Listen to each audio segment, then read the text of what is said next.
اعمل ايه بقى لو انا اكتشفت ان انا عندي اب وام مسيئين وانا اتأثرت جدا بسببه؟ اول حاجة انا محتاج اتخلى عن الاحساس بالذنب. اوقات الشخص اللي اتولد وعايش مع اب وام مسيئين غالبا بيبتدي يحس بالذنب لو بس فكر في ان هم مسيئين، يقول لا اكيد بابا وماما مش هيأذوني. لا، الحقيقة ان الاب والام بيحبوا عيالهم بس بيأذوا عيالهم برضو، لانه الاذى ده غالبا بيبقى غصب عنهم، هم برضو اتأذوا، وده بنسميه الصدمات العابرة للأجيال. فأنا محتاج ما احسش بالذنب ان انا ابتديت اشوف ان هم اذوني. تاني حاجة ابتدي افصل مشاعري شوية عنهم.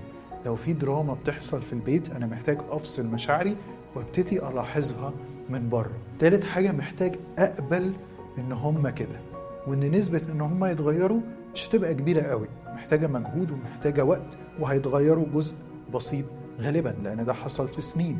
رابع حاجة انا محتاج أفرق ما بين العلاقة والصلة.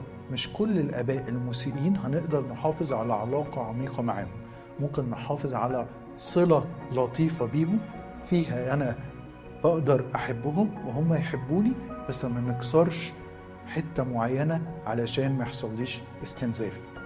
خامس حاجة مهمة إني أحط حدود. أنا محتاج حدود تحميني وتحميهم.